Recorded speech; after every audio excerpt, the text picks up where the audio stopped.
Shalom teman-teman yang dikasih Tuhan, bertemu kembali dengan saya Kersogo di channel ini. Ya, di kesempatan ini saya akan mengajak kita mendengarkan kesaksian dari seorang mu'alaf ya.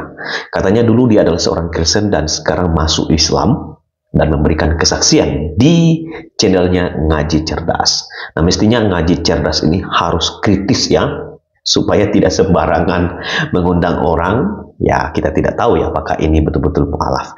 Tapi tidak apa-apa. Kita akan dengar cuplikannya terlebih dahulu. Setelah itu saya akan memberikan kritikan dan masukan dan juga jawaban saya dari apa yang disampaikan oleh mu'alaf ini.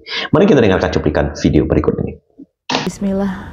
Assalamualaikum warahmatullahi wabarakatuh. Perkenalkan, nama saya Rita. Saya tinggal di Bogor. Saya single moms dengan 2 anak. Pekerjaan saya jualan, berdagang di bidang kuliner, makanan siap saji. Saya masuk Islam di tahun 2012 dan agama asal saya dari Kristen Protestan. Awalnya itu karena pernikahan ya, dengan bapaknya anak-anak gitu kan. Nah, itu awal saya masuk Islam gitu kan. Tadinya saya belum tahu Islam itu bagaimana gitu. Pokoknya saya taunya Tuhan itu satu, semua agama itu ya sama ke Tuhan yang satu itu gitu kan. Oke, itu adalah bagian pertama dari video yang sudah kita dengarkan. Setelah ini nanti kita akan lanjut. Ada 2 hal yang saya catat di dalam pernyataan video dari mu'alaf tadi. Yang pertama, dia mengaku bahwa alasan dia masuk Islam itu adalah karena menikah. Jadi akibat pernikahan dia dengan seorang bapak muslim lah, maka dia masuk Islam. Kalau kita kan berbeda ya. Ada banyak juga sih memang orang Kristen juga pindah karena menikah.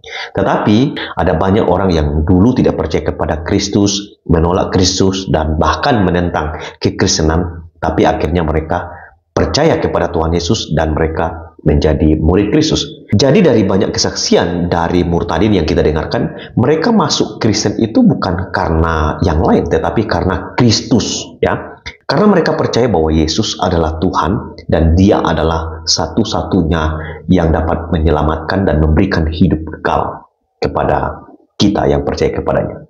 Lalu yang kedua, karena dia tidak mengerti ajaran kekristenan. Dari pernyataan yang sudah kita dengarkan tadi, dia mengatakan bahwa semua agama itu sama. Nah, itu adalah konsep yang salah. Nah, ibu ini perlu belajar supaya mengerti siapa Allah yang dipercayai. Jadi, kesimpulan saya, poin kedua yang saya catat, ibu ini tidak mengerti iman di dalam kekristenan.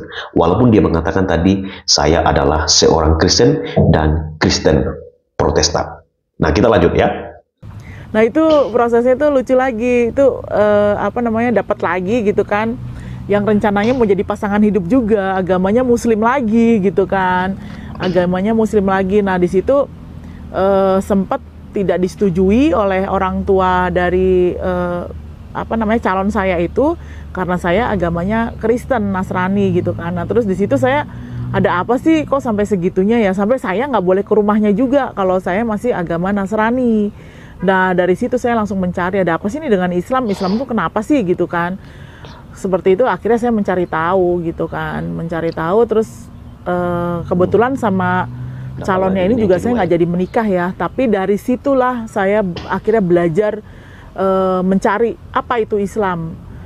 Islam tuh kenapa sih gitu kan, kayak apa kan ada gitu ya pemahaman yang nggak boleh ngucapin selamat Natal yang kayak gitu kan, yang seperti itu. Nah, itu akhirnya saya belajar, saya mencari tahu, saya buka YouTube-nya dari Ustadz Felix, terus almarhum Ustadz Insan Mongkoginta, terus Ustadz Ahmad Kainama, itu semua saya ulik semua gitu. Apa yang dilihat di YouTube-nya Ustadz Felix itu tentang pembahasan apa? Di situ pembahasannya ada suatu pembahasan yang menyatakan bahwa 27 pasal dari 24 pasal di dalam Alkitab itu buatan manusia. Jadi bukan pewahyuan yang turun langsung seperti Al-Quran. Seperti itu. Terus udah gitu ada kongres di Nisea 325 Masehi kalau nggak salah ya, itu yang atas nama Bapa, Putra dan Roh Kudus itu bukan Allah juga yang mengajarkan gitu loh, tapi itu hasil kongres seperti itu. Nah di situ saya baru dan yang paling dasar adalah saya baru mengetahui bahwa Yesus itu bukan Tuhan, bahwa Yesus itu termasuk 25 nabi ya, 25 nabi di situ. Dan sampai hari ini pun saya tetap masih percaya Yesus, tapi dalam perspektif keislaman gitu, tidak yang seperti dulu gitu. Itu yang sampai saat ini saya masih percaya adanya Yesus, maksudnya Isa Al-Masih gitu kan, tetapi dalam konteks perspektif Islam seperti itu. Oke, itulah cuplikan video bagian kedua yang kita sudah dengarkan. Jadi ada 3 hal yang saya catat di sini teman-teman. Yang pertama, memang dia katakan karena dia ingin cari tahu tentang Islam dan dia belajar dari YouTube, mendengarkan video Ustadz Insan Mokoginta dan juga Ustadz Kainama ya. Ustadz Kainama ini adalah Ustadz yang ya juga disukai oleh banyak orang muslim ya, karena dia selalu membuka, ya sebetulnya bukan membuka tapi membohongi banyak orang ya. Dan yang ketiga dalam mendengarkan ceramah dari Ustadz Felix Yao ya.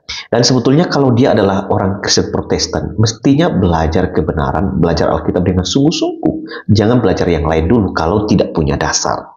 Ya, dan yang paling lucu lagi dikatakan bahwa Alkitabnya orang Kristen itu dari 27 pasal dan juga 24 pasal. Ini maksudnya apa, Bu?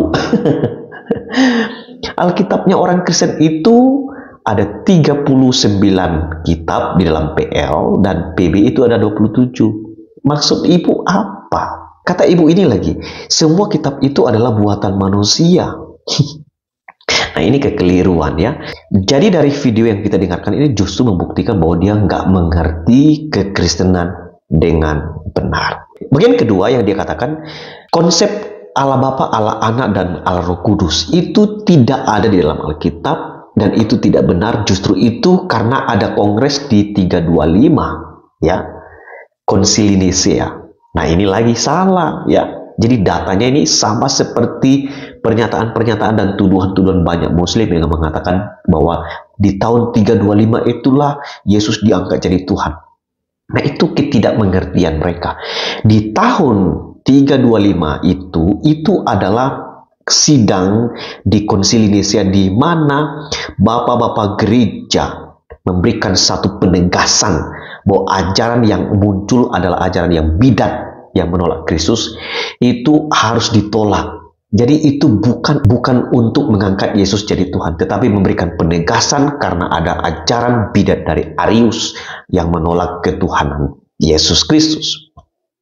Dan poin penting dikatakan Yesus itu bukan Tuhan, tapi hanya sebatas nabi.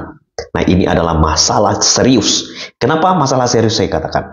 Karena gini, Anda tidak mungkin bisa diselamatkan, Anda tidak mungkin memperoleh hidup kekal, Anda tidak mungkin sampai ke rumah Bapa di surga kalau Anda menolak dan tidak percaya kepada Yesus Kristus. Jadi Yesus Kristus adalah Allah. Dia adalah Tuhan yang dapat menyelamatkan orang berdosa saat dia bertobat dan percaya kepada Yesus Kristus.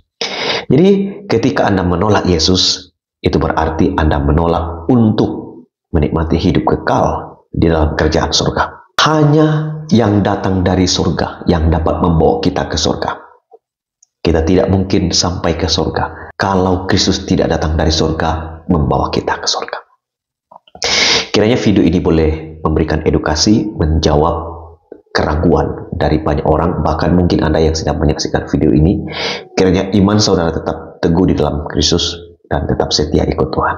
Tuhan berkati. Shalom.